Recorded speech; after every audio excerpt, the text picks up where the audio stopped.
అస్మద్గురుభ్యో నమః.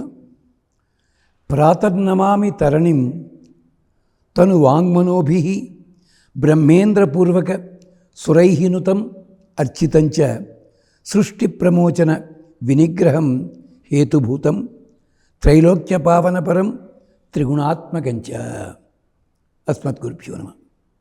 మిత్రులారా, ఒక 20 సంవత్సరాలుగా ఒక కొత్త ఆచారం మనం హడావిడిగా పెట్టుకున్నాం.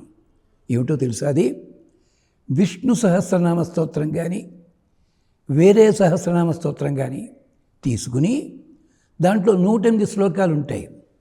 దానికోసం పెద్దలు చెప్తుంటారు, బాబు 27 నక్షత్రాలు రా, 27 నక్షత్రాలకి ఒక్కోదానికి 4 పాదాలు ఉంటాయి. 27 4 108 కనుక ఆయా నక్షత్రాల వాళ్ళు ఆయా పాదాల వాళ్ళు ఆ శ్లోకం చదువుకోండి. ఒక్కసారి ఆ పెద్దల్ని అడిగినట్టయితే, అయ్యా దీనికి ఆధారం కల్పన ఏదైనా ఉందా అని అడిగితే, ఎందుకో క్షమించాలి, ఒక 100 మందిని అడిగినా కానీ మనకు ఆధారం దొరకదు. చిన్న ప్రయత్నం చేయాలండి. మన దగ్గర వేదాలంతా చదువుకోలేము, పురాణాలు ఉన్నాయి కదా, 18 పురాణాలు. ఓపిక చేసుకుంటే మత్స్య పురాణము, అలాగే విష్ణు ధర్మోత్తరము, వాయు పురాణములలో ఒక 2 వ్రతాలు చెప్పారండి. నక్షత్ర పురుష దర్శనము, ఆదిత్య శయన వ్రతము. నక్షత్ర పురుష దర్శనము, భగవంతుడికి అంగప్రత్యంగాలు నక్షత్రములు, ఆ భాగములు. అలాగే ఆదిత్యుడు లోపల కూడా శివుడు ఉన్నాడు, అది మన రుద్రాధ్యాయంలో చెప్తారు. ఆదిత్యుడు లోపల విష్ణువు ఉన్నాడు, అది మన ఋగ్వేదం చెప్తుంది. అంచేత సూర్య ఆరాధన చేసేటప్పుడు సూర్యునిగా చెయ్యండి, సూర్యుని లోపల రుద్రునిగా చెయ్యండి, సూర్యుని లోపల విష్ణువుగా చెయ్యండి. 27 నక్షత్రాలు పాదాలు ఉన్నాయి చూచారా? ఆయా దేవతలకి అంగప్రత్యంగములు. వ్రతం ఏమిటి? ఆదిత్య శయన వ్రతము, నక్షత్ర పురుష దర్శనము. అలాంటప్పుడు ఈ మాఘమాసం చూసారా, దీనికి నక్షత్రం ఏమిటండి? మఖా నక్షత్రము. ఈ మఖా నక్షత్రము స్వామివారికి, భగవంతునికి, ముగ్గురికి కూడా ముక్కు నాసాభాగం అన్నమాట. అందుకని చెప్పి, అంటే ఏమిటి, మనం జీవించి ఉన్నామని చెప్పాలన్నా, జీవుడు వెళ్ళిపోయేవాడన్నా ఎవరు గుర్తుపడతారండి? నాసికలో ఉన్న వాయువుని గుర్తుపట్టాలి. అందుకనే దేవతలంతా ఒకసారి గొడవ పెట్టారట బ్రహ్మదేవుడి దగ్గరికి. ఏమయ్యానికి పక్షపాతం ఏమిటయ్యా?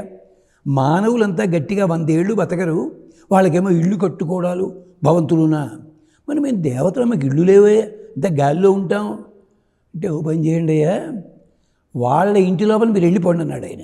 అదేమిటి? వాళ్ళ శరీరాలే ఇళ్ళు కదా, మీ దేవతలంతా వెళ్ళి ఆధునిక పరిభాషలో అపార్ట్మెంట్లో ఉంటుంటామే, అలా ఉండడయ్యా అన్నాడు. అనగానే మొట్టమొదటి ఎవరు వచ్చారో తెలుసా అండి? అగ్నిదేవుడు, అందరికంటే చిన్నవాడు. గబగబా వచ్చేసి ఈ జీవుడి శరీరంలో నాలిక మీద కూర్చున్నట్ట. అగ్ని వాగ్ భూత్వా ముఖం ప్రావిశత్. అందుకనే మనము అనుట తినుట ఈ 2 జాగ్రత్తగా ఉంటే, అనుట బాగుంటే లోకం బాగుంటుంది, తినుట బాగుంటే మనం బాగుంటాం అన్నమాట. సూర్యుడు కళ్ళ లోపలికి చేరాడు, వాయువు నాసిక లోపల చేరాడు, అలాగే దిక్పాలకులు చెవుల్లో, ఇలా మొత్తం ఇది ఐతరేయ ఉపనిషత్తు చెప్పింది. అలాగా అందుకని నాసిక భాగమే మఖా నక్షత్రము, తత్సంబంధమైన మాసము మాఘమాసము. చూడండి, ఇది మనం పాటించినా పాటించకపోయినా ఒక్కసారి మన ముందు గది లోపల మాఘమాసం నమోస్తుతే, మాఘ నమోస్తుతే అని బోర్డు రాసుకుని దండం పెట్టుకోండి, చాలు, ఫలితం ఉంటుందండి. అలాంటిది ఈ మాసం అన్నమాట. అయితే చెప్పుకున్నాం కదా, ఈ మాసంలో మొట్టమొదటి చేయాల్సింది ఏమిటి? ఉదయాన్నే నిద్ర లేచి చక్కగా చేయాలి.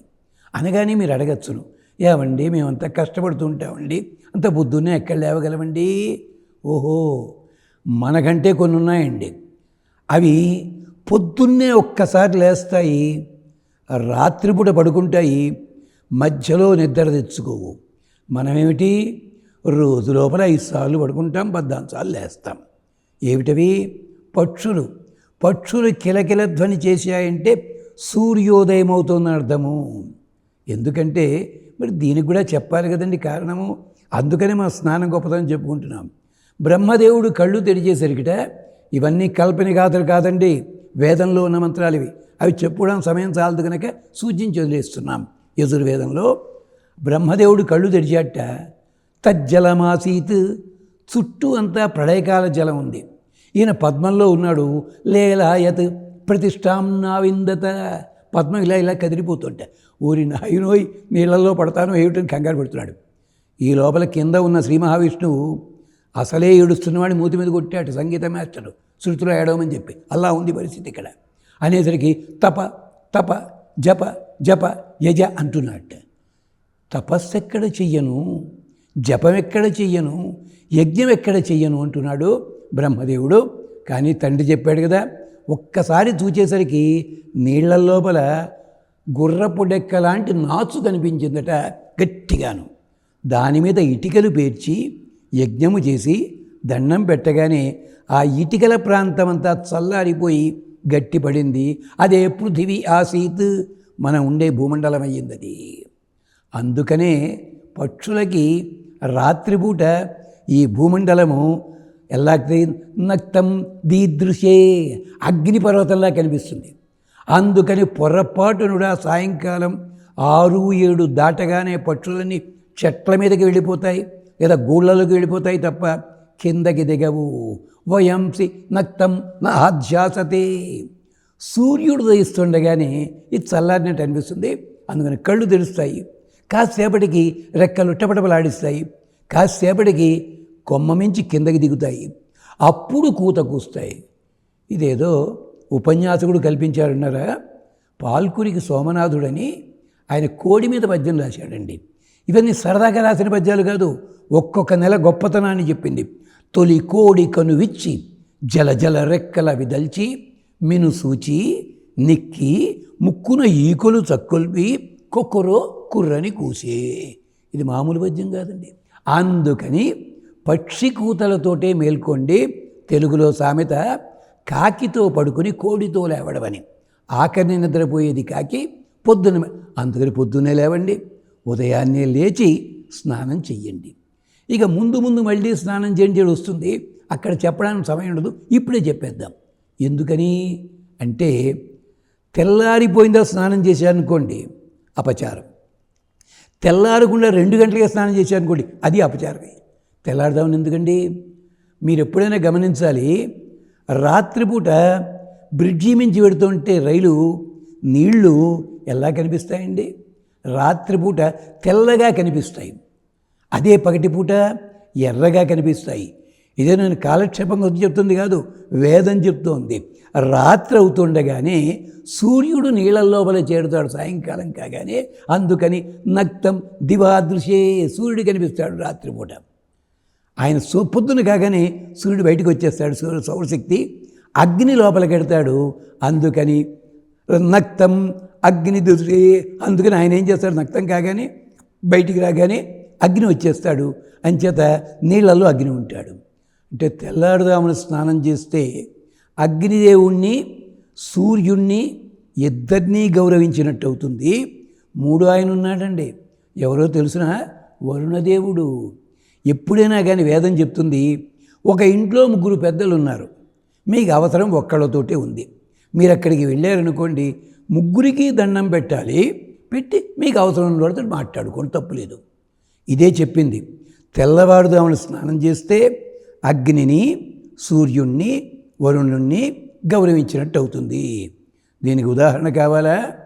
రాముడు లక్ష్మణుడు వస్తే హనుమంతుడు చెప్పాడు, వీళ్ళిద్దరు వీళ్ళిద్దరు వీళ్ళిద్దరు అని చెప్తే సుగ్రీవుడు ఎవరికండి చెయ్యి కలిపింది? రాముడికి. లక్ష్మణస్వామి పలకరించాడు కనీసం.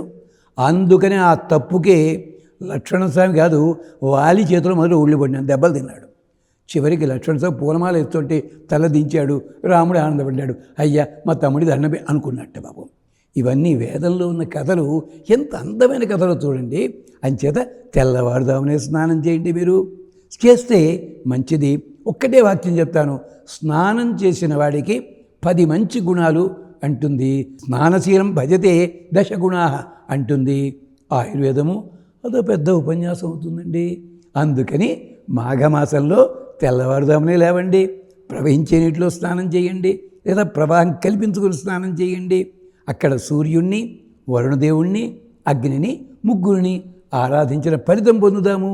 సూర్యుడు సంపద ఇస్తాడు, అగ్ని దేవతలకి దూత, వరుణదేవుడు పాపాలు చూస్తుంటాడు మనవి పుణ్యాలును. అది మళ్ళీ చెప్పుకుందాం. స్వస్తి.